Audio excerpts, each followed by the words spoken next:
महाराज मैं आपका शरण में आऊँगा।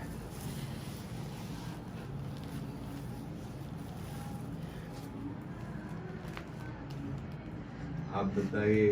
शरण में आऊँ चाहता हूँ।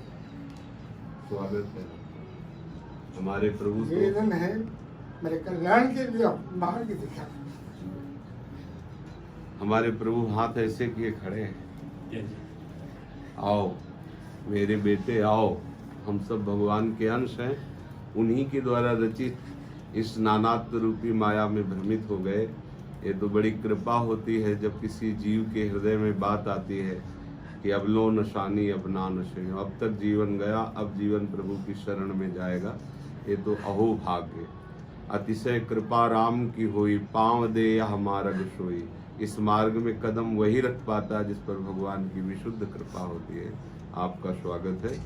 मन वचन कर्म से बताए हुए मार्ग पर चलने पर जितनी भी श्वासें शेष हैं, इसी से भगवत प्राप्ति हो जाती है। जितनी श्वासें शेष हैं, कलयुग की विशेष महिमा है।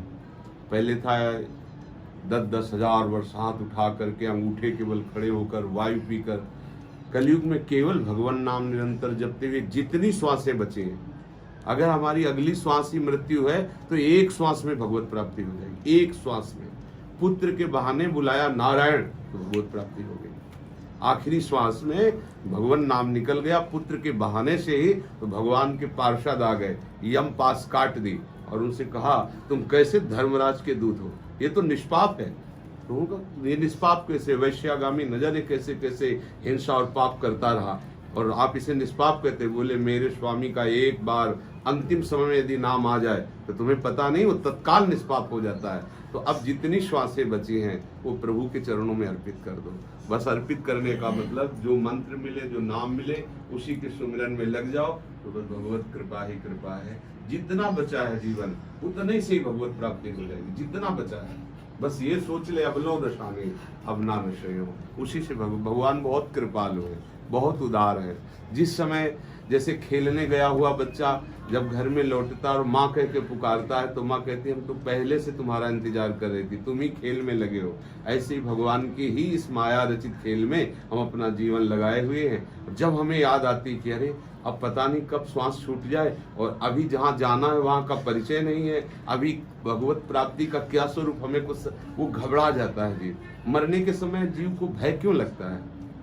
इसलिए लगता है कि जैसे अभी आपको भेजा, जाओ आप अमेरिका जाओ, अब आपका कोई परिचय नहीं, कहाँ जाना कैसे, तो आप घबरा जाओगे। और अगर आपका वहाँ कोई रिश्तेदार है, संबंधी है, तो आप आराम से चले जाओगे कि उनके यहाँ रुक जाएंगे, हमें सब पता है, वहाँ की सब बातें हमें वो बता देंगे।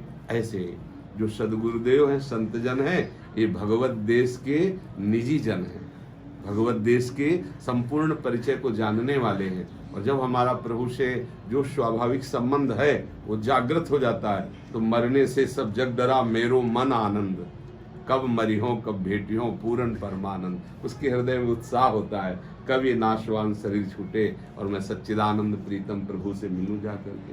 स्वागत है आपका शरणागति।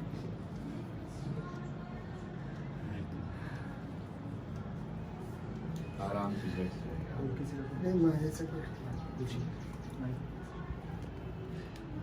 कोई प्रश्न शेष नहीं है, बस आपकी शरण में, तो आपकी शरण में ले लीजिए, हमें और कुछ नहीं, सिर्फ आपकी शरण चाहिए। सारे प्रश्न आपको देकर समाप्त हो गए, उनमें कोई इच्छा शेष नहीं, बस शरणागत कर लीजिए। आप इसके बाद हमसे मिलिए यहाँ से। गुरुजी मुझे अपनी शरण में ले लीजिए। बात करें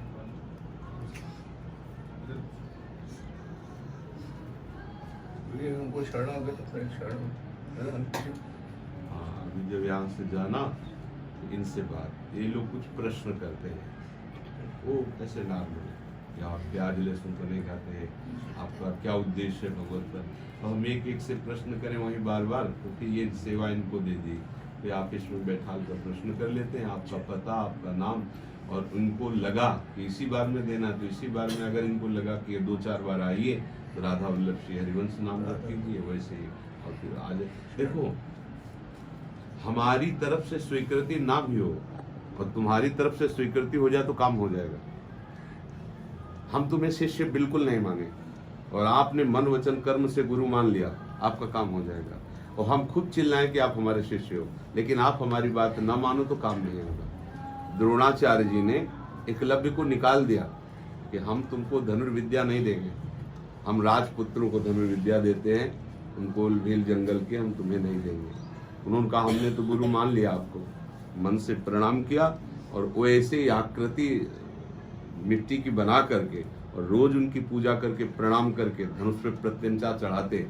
तो अर्जुन को जो साक्षात द्रोणाचार्य जी ने सिखाया उससे कई गुना बढ़कर धनुर्धर एकलव्य था, कई गुना बढ़कर। जितने में अर्जुन ने एक बाण मारे, आवाज उसकी पूरी नहीं हो पाई और पूरा मुख बाणों से भर दिया। होगा ऐसा धनुर्धर, अर्जुन को आश्चर्य हुआ।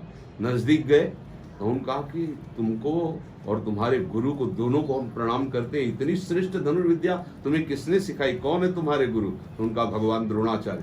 उनका ऐसा कैसे हो सकता है, तुम्हें कभी गुरुजी के पास देखा नहीं, और गुरुजी ने तो सर्वश्रेष्ठ धनुर्धर का मुझे आशीर्वाद दिया और मैं स्वयं निर्णय करता हूं कि तुम्हारे समान मैं धनुर्धर नहीं हूं। तो उन पूरी बात बताई। तो देखो, शिष्य को गुरु ने हटा दिया, लेकिन शिष्य को हटा दिया, नहीं सिखाएंगे। शिष्य ने ठान लिया कि अब हमारे गुरुदेव तो आप ही हो। बात हो गई, क्योंकि गुरु सच्चिदानंद तत्व है, मनुष्य भेष में भरे है और वो सच्चिदानंद तत्व है। अगर गुरु का वर्ण तुम कर लो तो दीक्षा कभी भी मिले तुम्हारी बात हो गई। नहीं तो कितने ऐसे दीक्षा लेकर के भी परमार्थ विहीन जीवन व्यतीत कर रहे हैं, तो क्या हुआ? उनको लगता है हम गुरुमंत्र, और अपराध बनता है दीक्षा लेकर के, मनमानी भोजन, मनमानी आचरण, मनमानी गंदी बातें, तो वो और मतलब दूषित हो जाता है। कम से कम जैसे आज आप दीक्षा के लिए बोल रहे हैं, तो अब तक जैसे जो भी गलतियां हुई, दीक्षा लेते ही नया जन्म होता है और उधर का सब क्रास लग जाता है। अब जो जानबूझकर फिर करोगे तो जो क्रास लगा था वो प्लस में आ जाएगा, वो जुड़ जाएगा। अगर घोर पापी हो और अभी निश्चय कर ले कि बस प्रभु मैं आपके सब माफ कर देंगे, उनका स्वभाव है अपि चेत्सु दुराचारो भजते माम अनन्य भाग साधुरेव समंतव्या सम्यक व्यवसिता। ऐसा भगवान कह रहे महान दुराचारी हो, पर उसने सम्यक बुद्धि से निश्चय कर लिया कि भगवान के सिवा हमारा कल्याण कोई नहीं कर सकता, अब भगवान के सिवा मेरा कोई नहीं, तो भगवान कह रहे मैं उसे साधु बना देता हूँ। और ऐसे उदाहरण है इतिहास में कि बड़े बड़े हिंसक, चोर, व्यभिचारी भगवान के महान भक्त ब्रह्म ऋषि बन गए, वाल्मीकि भय ब्रह्म समाना। तो हमें अंदर से स्वीकार करना है गुरुदेव को और गुरुदेव के वचनों को, बस बात बन जाएगी। ये कोई सांसारिक संबंध नहीं है कि जैसे संसार में संबंध हम स्वीकृत कर लेते हैं बस हो गया, ऐसा नहीं है। इसमें आज्ञा पालन करे वही शिष्य, और आज्ञा उल्लंघन करके मनमानी आचरण करे तो सब नाटक हो जाता है। ये बाहरी नाटक, मान लो कंठी बांध ली, हम तिलक लगा लिए, अपने गुरु की अवहेलना करें, उनकी बात ना माने, तो हमारे हृदय में अध्यात्म शक्ति नहीं जागृत होगी। और अध्यात्म शक्ति जागृत नहीं हुई तो विकार पटकते रहेंगे, आपको समझ में ही नहीं आएगा परमार्थ का आनंद क्या है। एक भगवदानंद है, तो विषयानंद का त्याग करके भगवदानंद की अनुभूति करने पर ही आपको पता चलेगा कि शास्त्र जो जो बोल रहे सब सत्य है। अब विषयानंद का त्याग नहीं, भगवदानंद का अनुभव नहीं, तो लगता है कि क्या आनंद है, कुछ भी करो अंतिम में विश्राम तो विषयों में ही मिलता है। ये खा लें, ये सूंघ लें, ये देख लें, ये छू लें, ये भोग लें। भगवदानंद किसे कहते हैं? जब सही मार्ग में चलोगे तो जिन भोगों के लिए लोग एक दूसरे की हिंसा करते हैं वो भोग तुम्हें ऐसे दिखाई देंगे, मलवत बमनवत, रमा बिलास राम अनुरागी तजत बमन जिम जन बड़भागी। जैसे कोई बमन उल्टी कर दे, देखने को मन, ऐसे देखने को मन नहीं होगा। और कहीं और भगवत दर्शन की लालसा जग गई तो ब्रह्मादिक के भोग सब विषम लागत ताहि, नारायण ब्रजचंद की लगन लगी जाए। अब लगन लग गई, कैसे प्रभु को निहारूं, कैसे प्रभु से मिलूं, तो ब्रह्मादिक के भोग भी उसे विष के समान लगते हैं। ये पार्थिव मर्त भोगों की तो बात जाने दो। तो हमें लगन पूर्वक गुरुदेव का वर्ण करके गुरुदेव के वचनों के अनुसार चलना चाहिए, और जहां ऐसा चले बस बात बन गई। आपको मार्ग पूछना नहीं पड़ेगा, आपको दिखाई देगा ये मार्ग है, ये मार्ग। आगे आगे स्वयं भगवान आपको घसीटते चले जाएंगे, देखना। तो अगर ऐसा ना हो तो हर जीव सकामता से चलता है, हर जीव अज्ञानता से ही चलता है, और वो निष्काम और ज्ञानी हो जाता है। तो भगवान ही तो उसे प्रदान करते हैं ज्ञान, भगवान ही उसको पूर्ण काम करते हैं। तो उनकी आश्रय लेकर, उनकी शरण होकर गुरुदेव के बताए हुए उपासना में लग जाए, फिर कोई प्रश्न नहीं रहता।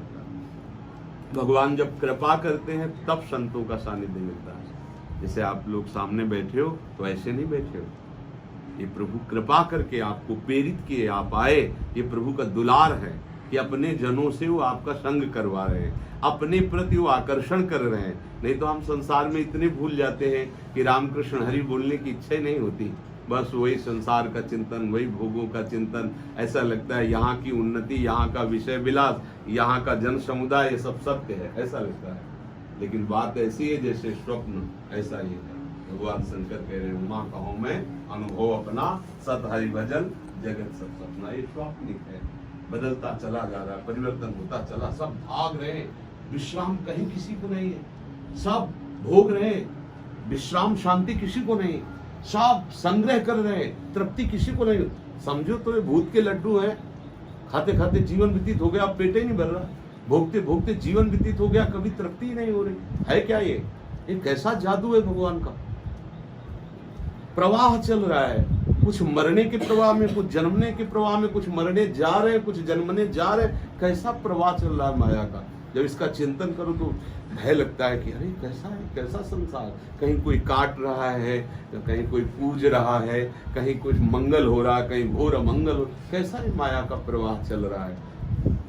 तभी मन डूबता है, ऐसी माया से प्रभु मुझे बचा लो अब अपनी शरण में, अब ये दुख में संसार पुनः मुझे जन्म लेकर के इसमें ना आना पड़े, ऐसा।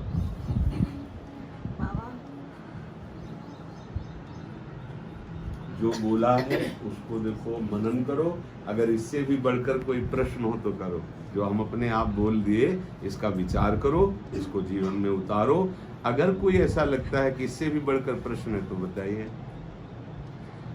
कुछ कहने की जरूरत नहीं है, सुन लो, मनन करो, चल दो, बस हो गया। सुन लो, मनन करो और उस पर चल दो, आप खुद आगे देख लेना। क्या कहना चाहते हैं? आपके चरणों में दंडवत प्रणाम। मेरी भजन से थोड़ी दो दुविधा है। तो पिछले 1 साल से ज़्यादा करीब हो गया मैं हरे कृष्ण महामंत्र का जाप करता हूँ, पर मैं जहाँ आश्रम में रहता हूँ वहाँ गुरु के प्रति मेरे मन में अभी दीक्षा का भाव नहीं है, और आपकी वाणी मुझे आकर्षित करती है। एक तो ये सवाल। दूसरा इसमें कि मुझे जो रस रीति है उसकी समझ बिल्कुल नहीं है। और देखो, रस रीति की समझ की तरफ अभी नहीं चलना चाहिए, अभी चलना चाहिए जीवन मुक्तता की तरफ। कि मेरे को काम न परास्त कर पावे, मेरे को क्रोध न परास्त कर पावे, मेरे को मोह न परास्त कर पावे, मैं छोटी छोटी बातों में, चिंतन में अपने वृत्तियों को न दे पाऊं, कोई भी आकर्षण मुझे आकर्षित न कर पावे, एक केवल प्रभु मेरे हैं ऐसा मेरे हृदय में आए। इसके बाद हम उस प्रभु से कैसे प्यार करते हैं, दास बनकर, मित्र बनकर, कांता भाव से, सहचर्य, ये सब आगे की बात है। अगर हम ककाहरा पढ़ने वाले विद्यार्थी से पीएचडी के ग्रंथ की बात बताने लगेंगे तो नहीं समझ पाएगा। तो हम लोगों को रस रीति के चक्कर में अभी नहीं पढ़ना चाहिए। अभी तो विषय रस त्याग और भगवदानंद की तरफ आकर्षण होने की बात अंदर आनी चाहिए। हम छत की बात तब देखें जब प्रथम सीढ़ी में तो खड़े हो जाए। अभी तो हमारी प्रथम सीढ़ी में ही खड़े होने की सामर्थ्य नहीं आई है। तो अब क्या होता है, जब हम लोग उधर की बात सोचते हैं कि सहचरी, हम तो पुरुष हैं और सहचरी क्या मतलब, सहचरी क्या स्त्री, मतलब सहचरी स्त्री। अब कैसे पहुंचे? जब शरीर अभिमान से युक्त है तो देहाभिमानी जीव कैसे उस चिदानंद रस को जान सकता है, कैसे चिदानंद बपू को प्राप्त हो सकता है? इसलिए पहले हमें चाहिए कि कदम बढ़ाते चले जाएं। आगे का जब दृश्य दिखाई देगा तो पागल हो जाओगे अपने आप। बेशुद्ध थे थे बचन मिथुन मुख निसरत, सुन सुन देह दशाक, ये परम हंसों का रस है। चल रहे लीला, डूब रहे, जिन श्री कृष्ण की एक झांकी पाकर भगवान महादेव उन्मत्त हो जाते हैं। समझो, मंदी कृत्य मुकुंद सुंदर पद द्वंद्वार विंदामलो, प्रेमानंद ममंद मिंदु तिलकान, इंदु तिलक भगवान शिव उन्माद कंदम परम, परम उन्माद में होकर नृत्य करने लगते हैं। वो श्री कृष्ण जिन प्रियाजू को देख करके बेशुद्ध हो जाते हैं, और वो दोनों युगल सरकार प्रिया प्रीतम मुस्कुरा मुस्कुरा करके हमें आज्ञा दे रहे हो और हम उनकी परिचर्या में लगे हो, उनको सुख पहुंचा रहे हो, उनके अनुसार हमारी चेष्टा, इससे बड़ा सुख क्या हो सकता है? जिनकी एक झांकी बड़े बड़े योगिंद्रों मुनिंद्रों को उन्मत्त कर देती है, वो प्रभु जिनकी एक कटाक्ष में बेशुद्ध हो जाते हैं, वो हमारी श्री प्रिया जो हैं। ऐसे प्रिया प्रीतम की आराधना निहाल हो गए। अखिल लोकों का स्वामी अपनी साहिबी का विस्मरण किए हुए जिनके चरणों में महावर लगाने के लिए लालायित है, वो हमारी श्री किशोरी जी महाराज, वो महारानी जी हैं। अब इस मार्ग के आगे की बातें समझने के लिए पहले कदम भाई कदम आगे बढ़ाता चला जाए तभी है। क्लास की एक और दुविधा थी, मैं एक्चुअली हेल्थ सेशन लेता हूँ और स्कूल में मोटिवेशन क्लासेस देता हूँ। तो तब मैंने देखा कि स्कूलों की स्थिति बहुत खराब है, तो चरित्र निर्माण की तो कहीं से कहीं तक बात ही नहीं है, सिर्फ भौतिक विषयों की तरफ ही आकर्षित किया जा रहा है। तो इसी विषय को सोचते हुए मेरी 11 साल की बिटिया है, मैंने उसे स्कूल से बाहर निकाल दिया और मेरी इच्छा है कि वो भी भजन मार्ग में इसी में आगे बढ़े।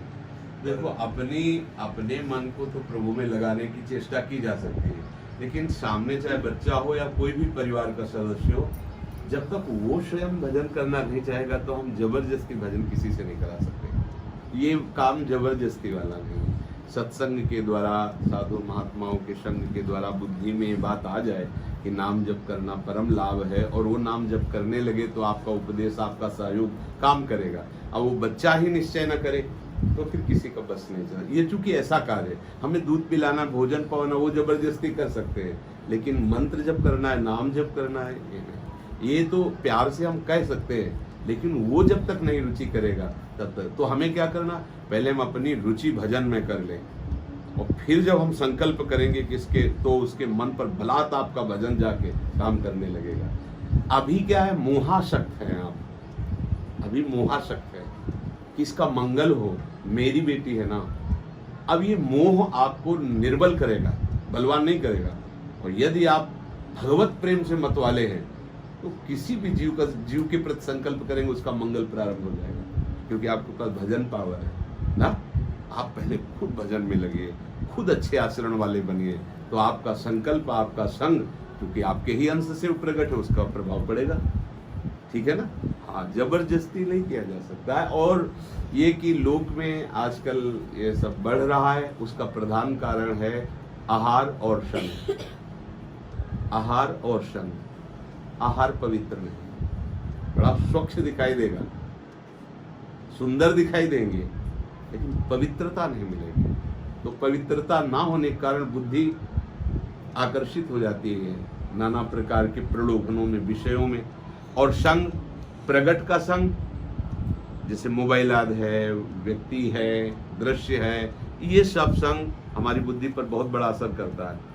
तो आहार और संग दोनों हमारे बिल्कुल व्यर्थ वाले हैं। अब जिन बच्चों के पास मोबाइल है, मतलब पूरा संसार वो अपनी जेब में लेके चलते हैं, और जो बच्चे चाट चूट इधर उधर सब खाते पीते हैं, मतलब बहुत ही अपवित्र है। सुंदर मान सकते हैं, स्वच्छ मान सकते हैं, सजा रखा हुआ है, लेकिन उसका निर्माण अपवित्रता से होता है। भोजन का प्रभाव सीधे बुद्धि पर पड़ता है। हमारा जैसा भोजन होता है वैसे ही बुद्धि चलने लगती है, वैसे ही बुद्धि विचार देने लगती है, वैसे ही बुद्धि का निश्चय होने लगता है। इसलिए अब ये तो नहीं कहा जा सकता कि सब नई जनरेशन ठीक से चल पाए, कलयुग है। भ्रष्टाचारा सब संसारा, धर्म सुने नहीं काना। समय धीरे धीरे आता चला जाएगा। क्या ये वर्णाश्रम, क्या ये धर्म, क्या ये भजन, कौन भगवान, कैसा भगवान, कान से नहीं सुनेंगे। ऐसी बुद्धि भ्रष्ट हो जाएगी बहुत। इसीलिए भजन कर लो कि अगला जन्म हो ही ना। धीरे धीरे धीरे धीरे सब बदलता चला जा रहा है, क्योंकि कलिकाल का प्रभाव बढ़ेगा ना। तो बुद्धि बदल गई तो सब खत्म हो। ड्राइवर नशे में तो गाड़ी खंडक में जाएगी ही जाएगी, गाड़ी जो है लड़ेगी ही लड़ेगी। क्या कहना है? महाराज, जिसको हम भजन करते हैं तो महाराज क्या वृंदावन में ही रहके करें या अपने? ये तो आपका भाव होना चाहिए। हमारे परम प्राण धन लिए श्री प्रिया प्रीतम की लीला स्थली है। यहाँ जो परमाणु है वो विश्व ब्रह्मांड में कहीं नहीं। अब यहाँ बराबर हम रह सकें, ऐसा व्यवहार में अनुमति ना हो, व्यवहार में कर्तव्य कर्मों में आप फंसे हो, तो यहाँ की रज और चरणामृत साथ रखे और खूब भजन करे जहाँ भी रहे। क्योंकि यहाँ बराबर रह सके ऐसा सौभाग्य सबको नहीं मिलता है। यद्यपि परम मंगल है, यहाँ तो क्या, यहाँ भजन ही भजन है। अगर देखो ना तो यहाँ की वायु, यहाँ की लताएं, यहाँ की रज, यहाँ तो गली गली सब नाम गूंज रहा है। भगवत धाम है तो इसकी महिमा है। कुछ भजन न हो तो धाम में वास करना अपने आप बहुत बड़ा भजन है, धाम है ना। पर अब सबको यदि सौभाग्य ना हो तो रज ले जाए और चरणामृत ले जाए और खूब नाम जप करे, तो जहाँ भी रहेगा वो धाम का आश्रय लिए, शरीर छूटने पर धाम ही आ जाएगा। जो जिसका आश्रय लेता वहीं पहुंच जाता है। मनन करो, जो सत्संग में सुनो उसको कुछ न कुछ पकड़ो। जैसे इतनी देर वार्ता हुई, अब आप बाहर निकलो तो आपने क्या लिया, कुछ पकड़ो। तो कोई एक शब्द पकड़ो, कोई एक पंक्ति पकड़ो जो तुम्हारे दिमाग में घूम जाए कि आज हम संत संग किया तो ये बात आज हमने पकड़ी। अब उसको कहो मत किसी से, उसको अंदर ही, अब उसको आचरण में उतारो। अभी महात्मा बन जाओगे, अभी भजन मार्ग शुरू हो जाएगा। अब सुन करके गए बाहर, अब आपसे पूछा जाए क्या सुना, नहीं बहुत बढ़िया था, कई लोगों ने प्रश्न किया, बड़ा उत्तर दिया, नहीं आपने क्या पकड़ा, नहीं सुना बस। श्रोता सोई परम सुजान, सुनत चित रति करे। एक एक शब्द हमें पकड़ में आ जाने चाहिए। अच्छा इसका उत्तर ये, इसका उत्तर ये, इसका उत्तर। सारांश में पूरे अभी के जितना अपनी चर्चा हुई 30-35 मिनट, पूरे में 5 शब्द पकड़ लो, ये। अब उन पर विचार करो, उनको देखो अपने जीवन में कितना है। अभी आगे बढ़ना शुरू हो। अब क्या होता है, हम लोग घंटों सत्संग सुनते हैं, पकड़ते एक शब्द नहीं। कुछ लोगों का स्वभाव होता है, काम कर रहे हैं, सत्संग सुन रहे हैं, अच्छा है, पर वो केवल सुन ही रहे, पकड़ नहीं रहे, तो कोई खास बात नहीं, कोई खास बात नहीं। उसको पकड़ो, उस पर चलो। हलवा बनाने की पूरी प्रक्रिया आप याद कर लो, दूसरों को सुना दो। क्या आप हलवा का स्वाद चख लोगे? क्या आप हलवा पाने पर जो स्वस्थता आती वो आ जाएगी? क्या पेट भरेगा? क्या तीनों बातें नहीं। ऐसे ही आप प्रवचन सुन लो, प्रवचन सीख लो, प्रवचन सुना लो, क्या आपको भगवदानंद की अनुभूति होगी? नहीं। वेद कहता है नायमात्मा प्रवचनेन लभ्या।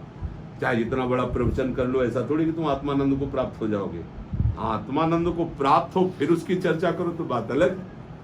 तो ना ये प्रवचन से मिलता है, ना प्रवचन सुनने से मिलता है, ना बहुत बुद्धिमान को मिलता है। जिसने इसका वर्ण कर लिया, पकड़ लिया कि वो बात मिल गई और शुरू हो गया, बस वही इस सत्संग का लाभ ले सकता है। पकड़ो, एक शब्द ही आपका कल्याण कर सकता है। पकड़ो। पूरे सत्संग में क्या पकड़ा, बस ये आप देखो आपने क्या पकड़ा। प्रश्नों की तो कभी अंतिम स्थिति आ ही नहीं सकती जब तक अध्यात्म की अंतिम स्थिति नहीं आएगी। प्रश्न तो बने ही रहेंगे, पर कुछ तो पकड़ो। कहीं जाया जाता है, कुछ लिया जाता है। आज के सत्संग में आपने क्या लिया, आप पकड़ो, अपने दिमाग में बैठा लो और उसको आचरण में उतारो, देखो प्रकाश होने लगेगा। पर ऐसा होना कठिन होता है। सब प्रश्न तो बहुत करते हैं, उत्तर भी होते हैं, पर पकड़ कहीं नहीं होती, फिर जैसे कि तैसे रह जाते हैं।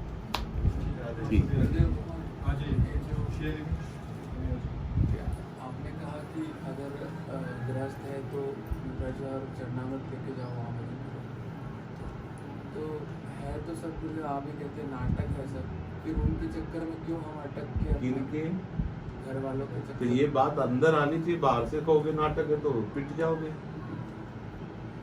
बाहर से कहोगे तो पिट जाओगे। ये तो अंदर समझने का, ये तो विवेक जागृत करने का विषय है। क्या नाटक है? एक ही सच्चिदानंद भगवान जड़ चैतन्य रूप लेकर खेल रहा है। अब ये बात तुम्हें अनुभूति करनी है कि सब पत्नी से कहो तुम नाटक हो, पुत्र से कहो तुम नाटक हो, पिता से कहो तुम नाटक हो, पागल घोषित कर दिए जाओ। बात समझना है, हमको अंदर से देखना है कि ये जो अच्छा बुरा जड़ चैतन्य ये सब दिखाई दे, ये नहीं है। एकमात्र भगवान है, एकमात्र प्रभु है। अब ये अनुभव करना है कि सबको बताना। ऐसा सबसे कहने लोगों तुम भगवान हो, तुम भगवान, तो पागल माने जाओगे। ये अंदर का विषय है। भजन करो, जिसके साथ जो कर्तव्य उस कर्तव्य का निर्वाह करो और आगे भगवत चिंतन। फिर वो जब उदासीन अवस्था आती तो ये अलग अलग सूत्र होते हैं। जब बुखार बहुत हाई लेवल का होता है तो साधारण टेबलेट नहीं दिए जाते। ऐसे जब उसका विवेक हाई लेवल का हो जाता है तो सीधे कहा जाता है सब तज हरिभज छोड़, संसार छोड़। अब वो अंदर से वो प्रबल वेग वैराग्य का बढ़ा। अब वहां ये काम नहीं चलेगा कि कर्तव्य पालन करो और सर्वधर्मान परित्यज्य मामेकम शरणम व्रज। भगवान ही तो बोल रहे, नहीं तो भगवान ही तो कह रहे अपने अपने धर्म का पालन करो। एक ये साधारण उपदेश और या साधारण उपदेश, सर्वधर्मान परित्यज्य मामेकम शरणम। वो स्थिति होती है, तो आपको देखना है अंदर कि आपकी स्थिति क्या है। अगर स्थिति गड़बड़ है और आप ये चाल चलोगे तो चल ही नहीं पाओगे, सारा मन वहीं लगा रहेगा परिवार में, संसार में। अगर स्थिति सही है तो वहां रहते हुए भी सारा का सारा चिंतन इधर होगा, वृंदावन बिहारिणी बिहारी जी का। तो मुझे लगता है अपनी स्थिति को देखकर ही कदम उठाने से, समझ रहे हो, बात दोनों प्रभु की ही है। गृहस्थी भी प्रभु का है और वैरागी भी प्रभु का है। गृहस्थी में रहकर भी भगवत प्राप्ति होती है और वैराग्य से भी भगवत प्राप्ति होती है। पर गृहस्थी को अंतर वैराग्य धारण करना होता है। वैरागी बाहर का वैरागी और अंतर का दोनों का होता है, लेकिन गृहस्थी बाहर का रागी दिखाई देगा, परिवार है, घर मकान है, सब संग्रह, लेकिन अंदर से वो केवल प्रभु को अपना मानता है, केवल प्रभु के भजन में। ये बात समझना ठीक है। चाहिए आपको